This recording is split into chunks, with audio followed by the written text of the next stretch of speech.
اللہ تبارک و تعالیٰ نے ایمان والوں پر روزے فرض کیے ہیں۔ اللہ تبارک و تعالیٰ فرماتے ہیں، اے ایمان والو، تم پر رب رحمان نے روزے فرض کیے ہیں جس طرح پہلے لوگوں پر فرض کیے تھے، تاکہ تم متقی بن جاؤ، پرہیزگار بن جاؤ۔ نبی محترم محمد الرسول اللہ صلی اللہ علیہ وسلم نے فرمایا، روزہ دار کے لیے دو خوشیاں ہیں۔ ایک خوشی جب وہ افطار کرتا ہے، اور دوسری خوشی جب وہ اپنے اللہ سے ملاقات کرے گا۔ نبی محترم محمد الرسول اللہ صلی اللہ علیہ وسلم نے فرمایا، جب بندے کو بھوک لگی ہوتی ہے، روزہ رکھا ہوتا ہے، اور بھوک کی وجہ سے اس کے معدے کے اندر جب کوئی خوراک نہیں ہوتی تو منہ سے بدبو آتی ہے۔ بھوکے بندے کے سامنے کھڑے ہوں تو محسوس ہوتا ہے کہ اس کو بھوک لگی ہے، اس کے معدے سے سمیل آتی ہے۔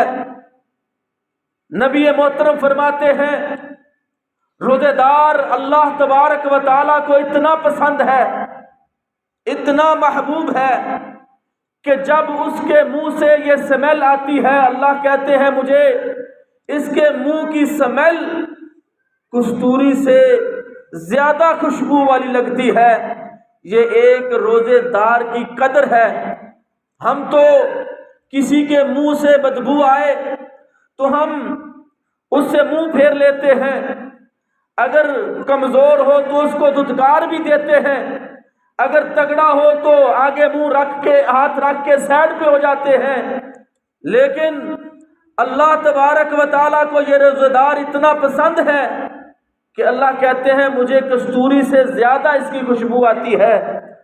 اور نبی محترم صلی اللہ علیہ وسلم نے فرمایا، روزے دار کا پروٹوکول اتنا ہے، اکرام اتنا ہے، احترام اتنا ہے کہ اللہ تبارک و تعالیٰ اس بندے کی دعا کو رد نہیں کرتے، اس کی دعا کو قبول کرتے ہیں۔ نبی محترم حضرت ابو ہریرہ رضی اللہ تعالیٰ عنہ اس حدیث کے راوی ہیں، فرماتے ہیں کہ رسول اللہ صلی اللہ علیہ وسلم نے فرمایا، ثلاثۃ لا يرد دعاؤہم، تین قسم کے لوگ ایسے ہیں جن کی دعا اللہ تبارک و تعالی رد نہیں کرتا۔ ان میں سے ایک الامام عادل، عدل کرنے والا، انصاف کرنے والا حکمران، والصائم حتی یفطر، دوسرا بندہ روزے دار ہے حتیٰ کہ وہ افطار کر لے، اور تیسری بات نبی رحمت نے فرمائی، ودعوت المظلوم، مظلوم کی اللہ تبارک و تعالی دعا رد نہیں کرتے۔ اور اللہ تبارک و تعالی روزے دار کو آزمائشوں سے محفوظ رکھتا ہے۔ حضرت حذیفہ رضی اللہ تعالیٰ عنہ اس حدیث کے راوی ہیں کہ نبی رحمت صلی اللہ علیہ وسلم نے فرمایا، فتنۃ الرجل فی اہلہ ومالہ وجارہ تکفر الصلاۃ والصیام، بندہ اپنے گھر والوں کی وجہ سے آزمایا جاتا ہے، مال کی وجہ سے فتنے میں ڈال دیا جاتا ہے، پڑوسیوں کی وجہ سے، ہمسایوں کی وجہ سے بھی فتنے کی شکار ہو جاتا ہے۔ نبی محترم فرماتے ہیں اس کا کفارہ یہ ہے کہ وہ روزہ رکھے۔ روزہ جو ہے اس کا کفارہ بن جاتا ہے، اللہ اس کو اس آزمائش سے محفوظ رکھ لیتے ہیں۔ اور قیامت والے دن نبی محترم فرماتے ہیں روزہ جو ہے وہ روزہ اپنے رکھنے والے کی سفارش کرے گا۔ الصیام والقرآن یشفعان للعبد، قرآن اور صیام، روزہ اور قرآن دونوں اپنے ماننے والے کی سفارش کریں گے کہ ایک کہے گا اللہ میں نے اس کو سارا دن بھوک اور پیاس کے اندر رکھا، قرآن کہے گا یا اللہ یہ راتوں کو قیام بھی کرتا رہا، میری تلاوت بھی کرتا رہا، میں نے اس کو باز رکھا، تو اے اللہ ہماری سفارش قبول کر کے اس کو معاف فرما دے۔ روزہ جو ہے یہ پچھلے سارے گناہوں کی بخشش کا بھی ذریعہ ہے۔ من صام رمضان ایمانا واحتسابا غفر له ما تقدم من ذنبه، جو بندہ روزہ رکھتا ہے ایمان کے ساتھ، ثواب کی نیت کے ساتھ، اللہ تبارک و تعالی اس ایک روزہ رکھنے کی وجہ سے ما تقدم من ذنبه، اس کی زندگی کے سارے گناہ معاف فرما دیتے ہیں۔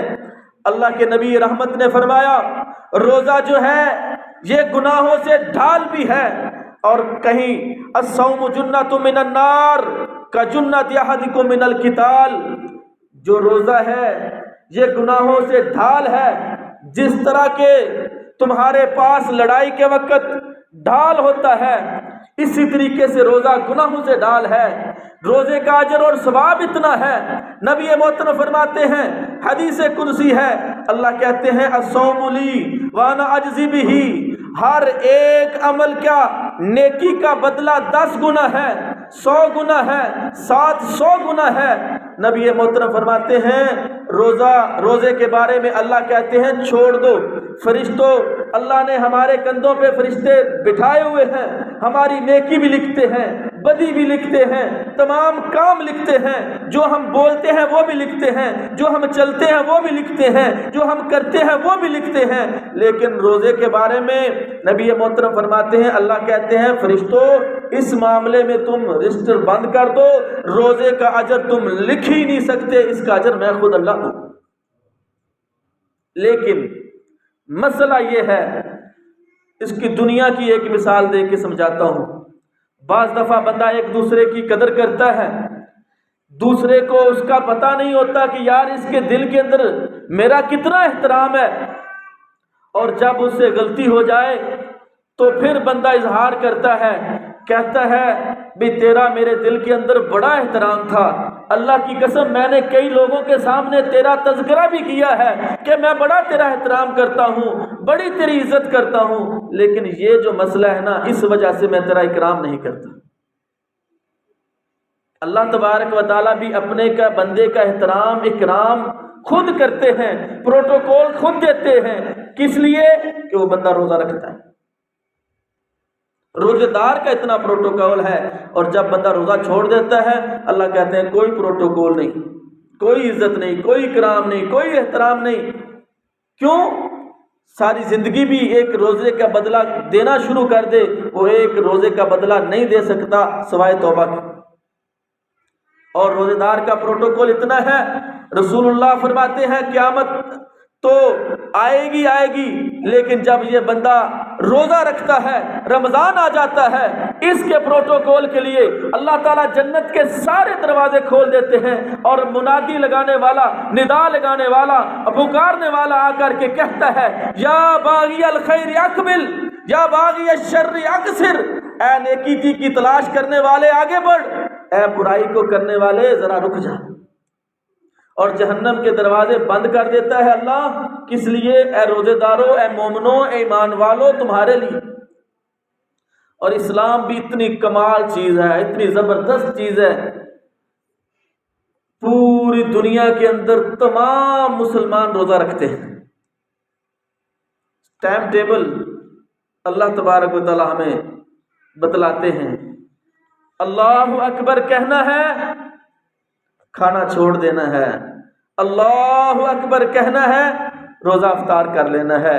اس لیے رسول اللہ فرماتے ہیں اللہ تبارک و تعالی بندے کے لیے 2 خوشیاں رکھتا ہے، ایک افطار کے وقت، ایک اپنی ملاقات کے وقت۔ کتنا زبردست نظام ہے، ادھر سے مشرق سے لے کے مغرب تک، شمال سے جنوب تک، پوری دنیا کے اندر ایک ہی نظام چلتا ہے کہ تمام مسلمان روزہ رکھتے ہیں، افطار کرتے ہیں، قرآن مجید کی تلاوت کرتے ہیں، صدقہ و خیرات کرتے ہیں۔ اللہ اکبر۔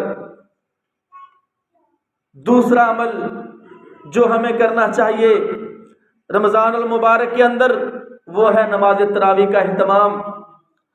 حضرت امی عائشہ رضی اللہ تعالی عنہ فرماتی ہیں نبی رحمت صلی اللہ علیہ وسلم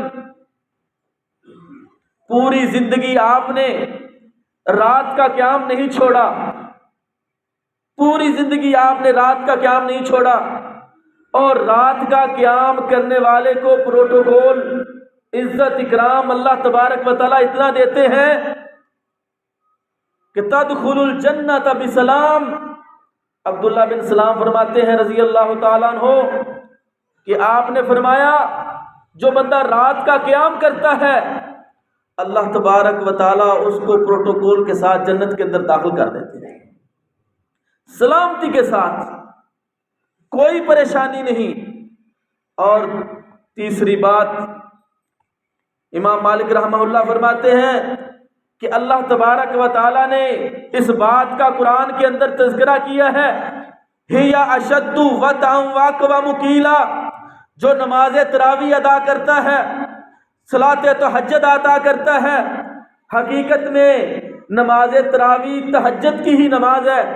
رسول اللہ صلی اللہ علیہ وسلم نے پہلے دن نماز تراویح پڑھائی تو آپ نے آدھی رات کے اندر اس تراویح کو مکمل کیا، دوسری کے اندر آپ نے پونی رات لگائی، اور تیسری رات آپ نے قیام کروایا تو خشیت، ہم ڈر گئے کہ ایسا نہ ہو کہ ہماری سحری فوت ہو جائے۔ نبی محترم محمد رسول اللہ صلی اللہ علیہ وسلم رات کو اتنا قیام کرتے تھے۔ محترم بھائیوں، ہم جمعہ کو چھٹی کرتے ہیں، اتوار کو چھٹی کرتے ہیں ریلیکس ہونے کے لیے، اسی طریقے سے اگر اللہ تبارک و تعالیٰ نے ہمیں رمضان المبارک کا مہینہ دیا ہے، یہ نیکیوں کی بہار ہے، یہ بہار ہے نیکیوں کی، اس سے فائدہ اٹھا لیں۔ اگر بندہ پورا سال 11 مہینے اپنے کام میں جدا رہتا ہے تو کم از کم اپنے رب کے لیے وَلِرَبِّكَ فَارْغَب، اپنے رب کے لیے فارغ ہو جائے اور اللہ کی عبادت کرنی شروع کر دے، اور روزے رکھنا شروع کر دے، قرآن مجید کی تلاوت کرنا شروع کر دے، رات کا قیام کر دے۔ یہ رمضان المبارک کے اندر دوسرا کام ہے جو ہمیں کرنا چاہیے۔ فرض نماز کے بعد رسول اللہ صلی اللہ علیہ وسلم نے فرمایا افضل الصلاۃ بعد الفریضۃ صلاۃ اللیل، فرض نمازوں میں سے کے بعد جو اہم چیز ہے اللہ تبارک و تعالیٰ نے رکھی وہ رات کی نماز ہے۔ اور حضرت بلال رضی اللہ تعالیٰ عنہ فرماتے ہیں علیکم بقیام اللیل فإنہ داب الصالحین قبلکم، سیدنا بلال فرماتے ہیں رضی اللہ تعالیٰ عنہ رات کا قیام کیا کرو، یہ تم سے پہلے نیک لوگوں کا کام تھا، اور فرمایا یہ ہی اقرب للتقوی، یہ تقوی کے بھی قریب ہے اور اللہ کے بھی قرب کا حاصل ہے رات کا قیام کرنا۔ اور تیسری چیز رمضان المبارک کے اندر جو ہمیں کرنی چاہیے، حضرت عبداللہ بن عباس رضی اللہ تعالیٰ عنہ فرماتے ہیں کہ نبی کریم صلی اللہ علیہ وسلم رمضان المبارک کے اندر کمزوروں کا پہلے سے بڑھ کر کے اتنا خیال کرتے تھے کہ اجود الناس، سخاوت اتنی زیادہ کرتے تھے کہ تیز آندھی کی طرح سخاوت کیا کرتے تھے۔ اور نبی محترم صلی اللہ علیہ وسلم نے فرمایا، عبداللہ بن عمر رضی اللہ تعالیٰ عنہ اس حدیث کے راوی ہیں، فرماتے ہیں کہ اوپر والا ہاتھ الید العلیٰ خیر من ید السفلی، اوپر والا ہاتھ نیچے والے ہاتھ سے بہتر ہے، لہذا کوشش کیا کرو اوپر والا ہاتھ بن جاؤ۔ اور رسول اللہ صلی اللہ علیہ وسلم نے فرمایا بندہ ڈرتا رہتا ہے، کنجوسی کرتا رہتا ہے، اس بات سے ڈرتا ہے کہ مجھ سے میرا مال کم نہ ہو جائے، میں صدقہ کروں گا۔ رسول اللہ صلی اللہ علیہ وسلم نے فرمایا ما نقصت صدقۃ من مال، صدقے کے ساتھ تمہارا مال کم نہیں ہوگا۔ وما زاد اللہ بعفو الا عزا، معاف کرنے کے ساتھ عزت کے اندر کمی نہیں آئے گی۔ اللہ تبارک و تعالیٰ عزتیں ہی عطا کریں گے، اور یہ ہمارے دلوں کے اندر الشیطان یعدکم الفقر، شیطان جو ہے وہ ہمارے ساتھ وعدہ کرتا ہے فقیری کا، اور آسمان والا رب کہتا ہے تم غنی ہو جاؤ گے۔ اللہ تمہیں اور عطا کرے گا، کس چیز کے ساتھ؟ جب تم صدقہ کرنا شروع کر دو گے، اللہ کی راہ میں خرچ کرنا شروع کر دو۔ اور نبی محترم فرماتے ہیں صدقہ جو ہے گناہوں کی معافی کا ذریعہ ہے۔ الصدقۃ تطفی الخطیہ، صدقے کے ساتھ اللہ تعالیٰ گناہ معاف کر دیتے ہیں، اور اس طرح معاف کرتے ہیں، رسول اللہ فرماتے ہیں جس طرح پانی آگ کو بجھا دیتا ہے، اسی طریقے سے صدقہ جو ہے وہ گناہوں کو مٹا دیتا ہے، جہنم کو بجھا دیتا ہے، اور مصائب اور علام سے بچنے کا بھی ذریعہ ہے، رزق کے اندر اضافے کا بھی ذریعہ ہے، اور میدان محشر کے اندر اس کا سایہ بھی ہوگا۔ رسول اللہ فرماتے ہیں ہر بندہ اپنے صدقے کے سائے کے نیچے ہوگا۔ تیسری بات جو ہمیں رمضان المبارک کے اندر کرنی چاہیے وہ ہے تلاوت القرآن۔ تلاوت قرآن اتنی ضروری ہے۔ قرآن مجید رمضان المبارک کے اندر اللہ تبارک و تعالیٰ نے اتارا، شہر رمضان الذی انزل فیہ القرآن ھدی للناس وبینات من الہدی۔ اللہ تعالیٰ نے اس قرآن کو لوگوں کی ہدایت کا ذریعہ بنایا، کس مہینے کے اندر؟ اسی رمضان المبارک کے مہینے کے اندر۔ اتنا اس کا مرتبہ، اس کی شان ہے۔ اور حضرت ابو موسیٰ اشعری رضی اللہ تعالیٰ عنہ اس حدیث کے راوی ہیں، فرماتے ہیں نبی رحمت صلی اللہ علیہ وسلم نے قرآن پڑھنے والے کی اور نہ پڑھنے والے کی مثال دی ہے۔ فرمایا مثل المؤمن الذی یقرأ القرآن، اس مومن کی مثال جو قرآن مجید کو پڑھتا ہے مالٹے کی مثال ہے۔ آپ فرماتے ہیں اس کی خوشبو بھی اچھی ہے، اس کا ذائقہ بھی میٹھا ہے۔ خوشبو بھی اچھی ہے، ذائقہ بھی میٹھا ہے، اور دوسرا لذیذ پھل بھی ہے۔ دوسری مثال رسول اللہ صلی اللہ علیہ وسلم نے دی، جو بندہ قرآن نہیں پڑھتا اس کی مثال خشک کھجور کی طرح ہے مومن، ہے مسلمان، لا الہ الا اللہ پڑھتا ہے، نماز بھی پڑھتا ہے، روزہ بھی رکھتا ہے، حج بھی کرتا ہے، زکوٰۃ اور صدقہ بھی دیتا ہے، سب کرتا ہے، لیکن تلاوت کے اندر کمزوری ہے مومن، اس کی مثال کیا دی ہے؟ خشک کھجور کی، چھوارے جیسی۔ آپ فرماتے ہیں اس کا ذائقہ تو میٹھا ہے لیکن اس کی خوشبو نہیں ہے۔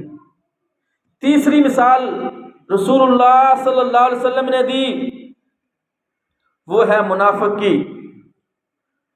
اور اس کی مثال ریحانہ پھول کی ہے۔ کیا فرماتے ہیں؟ وہ منافق قرآن پڑھتا ہے، خوشبو تو اس کی اچھی ہے لیکن ذائقہ اس کا کڑوا ہے۔ منافق جب قرآن پڑھتا ہے لوگوں کو دکھلاوے کے لیے پڑھتا ہے کہ لوگ کہیں گے بڑا قاری قرآن ہے، بڑا اس کی منزل پکی ہے، بڑا یہ ہے، بڑا وہ ہے، اور جب اس کے پاس بیٹھے تو بدبو ہی آتی ہے، اسے ظاہری خوشبو آتی ہے، اندر سے کڑواہٹ آتی ہے۔ ایسی مثال دی ہے۔ اور چوتھی مثال رسول اللہ صلی اللہ علیہ وسلم نے جو دی ہے اس منافق کی جو نہ قرآن پڑھتا ہے نہ تلاوت کرتا ہے، اس کی مثال تمے کی مثال ہے جی، کس کی خوشبو بھی کوئی نہیں اور ویسے بھی کڑوا ہے۔ محترم بھائیوں، ان چار کیٹیگریز میں سے ہمارا کس کیٹیگری میں تعلق ہے، یہ ہم نے آج اس رمضان المبارک کے اندر اپنا جائزہ لینا ہے۔ میرا قرآن کے ساتھ کتنا تعلق ہے؟ اس کی خوشبو بھی اچھی، اس کا ذائقہ بھی اچھا، یا صرف اس کا ذائقہ اچھا خوشبو نہیں ہے؟ اس کی خوشبو ہے، ذائقہ کڑوا ہے، اس کی نہ خوشبو ہے نہ اس کا ذائقہ ہے۔ 4 مثالیں رسول اللہ صلی اللہ علیہ وسلم نے ہمیں دی ہیں. ان مثالوں میں سے میرا مثال کس مثال کے ساتھ تعلق ہے؟ اپنے آپ کو بل الانسان علی نفسہ بصیرہ، اپنے آپ کو انسان جانتا ہے وہ کہاں کھڑا ہے. چوتھی چیز جو ہمیں کرنی چاہیے وہ روزہ افطار کروانا ہے. حضرت زید بن خالد الجہنی رضی اللہ تعالیٰ عنہ فرماتے ہیں کہ نبی رحمت صلی اللہ علیہ وسلم نے فرمایا من فطر صائما کان لہ مثل اجرہ، جو بندہ کسی روزے دار کا روزہ افطار کرواتا ہے اس کو بھی اللہ تبارک و تعالیٰ اتنا ہی اجر عطا کرتے ہیں جتنا روزہ رکھنے والے کو عطا کرتے ہیں. اور فرمایا غیر انہ لا ینقص من اجر الصائم، اللہ تبارک و تعالیٰ روزے رکھنے والے کے اجر سے کوئی کمی نہیں کرتے. ابھی تو ماشاءاللہ کافی لوگوں کو شعور آ گیا ہے. بعض دفعہ ہم نے بچپن میں دیکھا کسی بزرگ کو کہا، کسی ماں جی کو کہا اماں جی یا کھجور لے لو افطار کر لو. اچھا میں سارے دن روزہ رکھ کے اور ثواب تینوں دے دے وہاں. سبحان اللہ، اللہ تبارک و تعالیٰ کے پاس اتنا اجر ہے، اتنا اجر ہے. اللہ کہتے ہیں میں اس کے اجر میں سے بھی کمی نہیں کروں گا، اس کو بھی اتنا ثواب عطا کروں گا، اس کو بھی اتنا ثواب عطا کروں گا. اور چھٹی چیز جو ہمیں کرنی چاہیے وہ رمضان المبارک کے اندر دعاؤں کا خصوصی اہتمام کرنا چاہیے. وقال ربکم ادعونی استجب لکم، اللہ کہتے ہیں مجھ سے دعا کرو میں تمہاری دعا قبول کروں گا. نبی محترم فرماتے ہیں الدعاء هو العبادہ، دعا ہے ہی عبادت، دعا ہی عبادت ہے. اور حضرت ابو ہریرہ رضی اللہ تعالیٰ عنہ ارشاد فرماتے ہیں کہ نبی محترم نے فرمایا صلی اللہ علیہ وسلم نے لیس شیء اکرم علی اللہ سبحان اللہ تعالی من الدعاء، کہ اللہ تبارک و تعالیٰ کے ہاں دعا سے زیادہ مکرم چیز ہے ہی کوئی نہیں. اللہ تبارک و تعالیٰ جس کا سب سے زیادہ جس کو پروٹوکول عطا کرتے ہیں، اکرام کرتے ہیں، عزت کرتے ہیں، احترام کرتے ہیں، وہ دعا ہے جو بندہ مومن کرتا ہے اپنے اللہ تبارک و تعالیٰ سے. اور دعا کے بارے میں رسول اللہ فرماتے ہیں، اللہ کہتے ہیں میں ان اللہ حی کریم یستحیی اذا رفع الرجل الیہ یدیہ، اللہ تبارک و تعالیٰ زندہ ہے، حیا کرتا ہے. اور اللہ کہتے ہیں مجھے شرم آتی ہے جو بندہ میرے سامنے ہاتھ اٹھائے مجھ سے مانگے اور اس کو میں رد کر دوں، مجھے شرم آتی ہے. اللہ تبارک و تعالیٰ اس بندے کی دعا کو رد نہیں کرتا. شرط یہ ہے کہ ہم مانگنے والے بن جائیں، مانگنے کا طریقہ آنا چاہیے. اگر میں کئی دفعہ مثال دے چکا ہوں، اگر کسی دنیا دار سے، اپنے دوست سے، بھائی سے، چچا سے، رشتہ دار سے، کسی سے بھی ہم نے قرض لینا ہو تو ہم اس کے سامنے جاتے ہیں، سب سے پہلے اس کا حال چال پوچھتے ہیں، اس کے مال کاروبار کا پوچھتے ہیں، مال ڈنگر کا پوچھتے ہیں، بال بچے کا پوچھتے ہیں، پھر اینڈ پہ کہتے ہیں میں صرف اس واسطے آیا ہوں روپیہ 5000 چاہیے سی کو 15 دیہڑیاں واسطے. ساری اتنی تعریفیں کر کے اینڈ پہ اس کو کہتے ہیں روپیہ 5-10 ہزار چاہیے 15 دن واسطے، 20 دن واسطے، اتنے دن کے لیے. اور جب ہم اللہ کے سامنے دعا کرتے ہیں، راہ جاتے ہوئے کرتے ہیں، اور جب ہم مخلص ہو کر کے، خالص ہو کر کے اللہ کے سامنے ہاتھ اٹھائیں گے، اللہ کے سامنے متوجہ ہوں گے، احسان کے ساتھ کھڑے ہوں گے، جس کے بارے میں کہ نبی محترم نے فرمایا احسان یہ ہے کہ تو اللہ کی عبادت اس طرح کر کہ گویا تو اللہ کو دیکھ رہا ہے. اگر اتنا نہیں تو کم از کم یہ خیال کر اللہ تجھے دیکھ رہا ہے. جب یہ حالت ہوگی تو پھر بندہ اللہ سے مانگے گا بھی ایسے، پھر اللہ تبارک و تعالیٰ کبھی رد نہیں کرے گا. ہر بندے کا تجربہ ہے، ہر بندہ یہ کہتا ہے جب بھی میں نے اللہ سے مانگا میرے اللہ نے مجھے کبھی واپس نہیں لوٹایا. شرط یہ ہے کہ ہم مانگنے والے بن جائیں. اللہ تبارک و تعالیٰ کہتے ہیں پوری دنیا مجھ سے مانگنا شروع کر دے، میرے رزق میں سے ایک قطرہ بھی کمی نہیں ہو سکتی میرے خزانے میں سے، اور پوری دنیا مجھ سے نہ مانگے مجھے کوئی نقصان نہیں پہنچ سکتا. پوری دنیا مجھے مجھ سے مانگنا شروع کر دے، مجھے کوئی نقصان نہیں ہے، نہ مانگے مجھے کوئی نفع نہیں ہے۔ ہمیں چاہیے رمضان المبارک کے اندر اللہ تبارک و تعالی دعاؤں کو قبول کرتا ہے، دعائیں رد نہیں کرتا۔ ہمیں چاہیے کہ زیادہ سے زیادہ دعائیں کریں اور اللہ سے استغفار کریں، معافی مانگیں۔ وآخر دعوانا الحمدللہ رب العالمین۔